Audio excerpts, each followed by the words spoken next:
Does any pony know where the cruise announcer is? Excuse me, sir. You can call Iron Will, Iron Will! Oh my god! The putting her hoof down memories are coming back!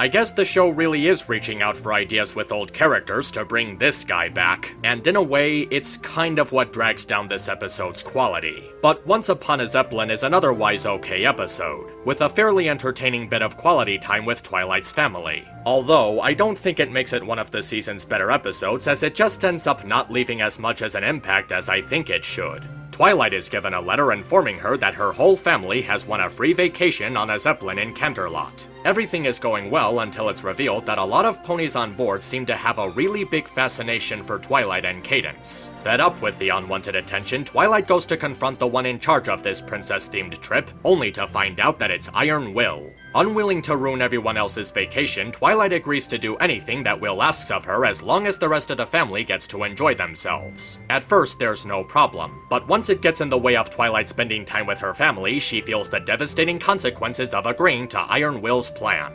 Firstly, the pacing of this episode is good. It's built around Twilight's family relaxing and having fun, and it's mostly tied together fairly well. The subject is engaged in a way that feels fulfilling, giving the audience a fair idea of each family member's personality and interests. The way the episode is written feels like their personalities are implemented into the activities instead of the other way around. So seeing them doing stuff is engaging instead of quirky filler. The episode also spends the proper amount of time on each family member, so there's a reasonable sense of variety between them. And this vacation is a good way to explore what Twilight's family is like when they're together. They all have a real organic interaction with each other, which is important considering that they're supposed to be like a family in this episode. It's especially nice to see more of Twilight's parents after they've been merely background fodder for so long. They even managed to sneak some really good stuff into the background, things that you probably wouldn't think much about unless you gave the episode a second viewing. Spike's appearance, even though it's brief, is exceedingly remarkable. We see how much more mature he's grown over the series merely with the brief exchange that he has with Twilight and predicting her paranoid mindset. His willingness to stay behind and do her work shows a strong sense of admiration and love that he has for her. And knowing that she'd have that nervous remark but anticipating it with a smile shows how accustomed that he's gotten to her quirks. And the way that Twilight acknowledges him as part of the family has a very strong vibe to it. We've known for a long time that Spike is a part of her family, but she's never really said it before now. Seeing Twilight acknowledging Spike and seeing Spike step in for her with such dedication while also showing how he knows her so personally, it just feels really fascinating. Their relationship went from Twi being a mother to him to Spike being a brother to her. Cadance also gets some more characterization for herself, both as a mother and as a sister towards Twilight. She tells her about the importance of setting boundaries for ourselves to keep us from feeling overwhelmed, which is something that she learned after she started taking care of Flurry Heart. The way she gives this advice to Twilight feels like it's being done on a very personal level, and it relates to Twilight's situation very well.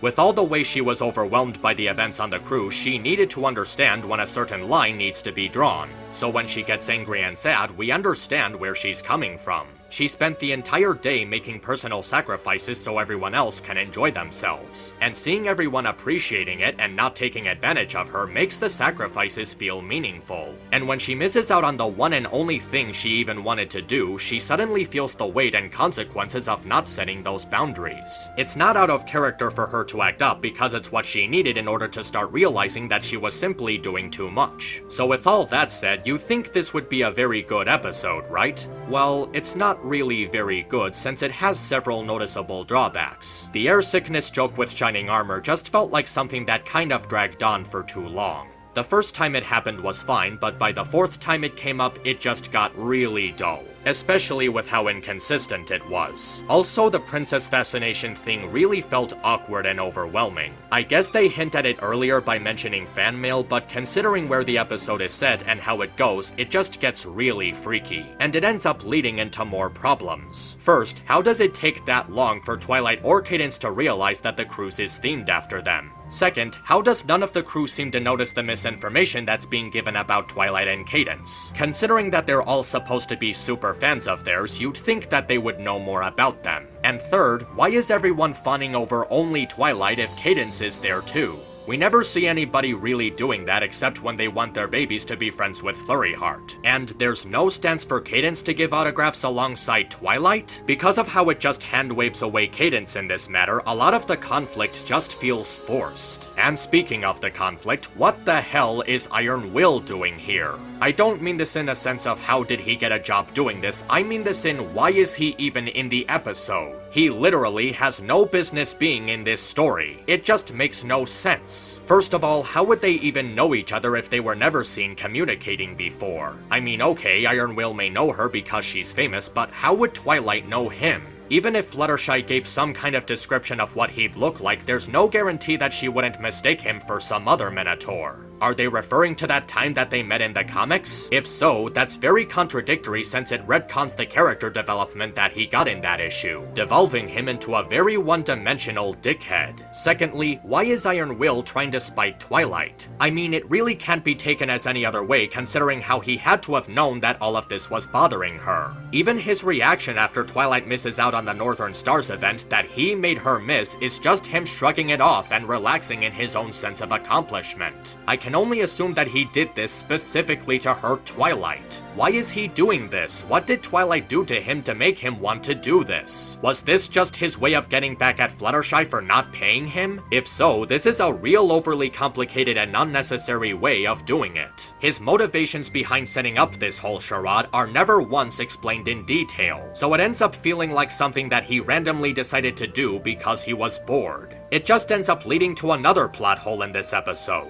And that plot hole is why didn't any of Twilight's family go to get her before the Northern Stars started? They had to have known that she was on the far end of the deck for the entire evening, and she was constantly telling them how this was the only thing she wanted to do. Cadence understood this more than anyone else, so why didn't she just go get her? Why didn't any of the family go to get her? Did they purposefully leave her behind because they just assumed that she wouldn't care? They don't even notice her crying when they approach her over missing said event that she was looking forward to. That's just really insensitive of them to do. What makes Iron Will's presence feel so bad is that it just feels like a random decision without really being thought through. There were other villains who could have taken Iron Will's role that would have fit the position much better. Someone with more of a known grudge against Twilight. It just feels strange seeing Iron Will in this role when it doesn't even feel like something that he'd do. Even Garble would have fit the role better. I mean, it would be weird for him to fly all the way to Ponyland just to get back at Twilight, but it would have made more sense. As for Star Tracker, I just didn't really feel interested in him.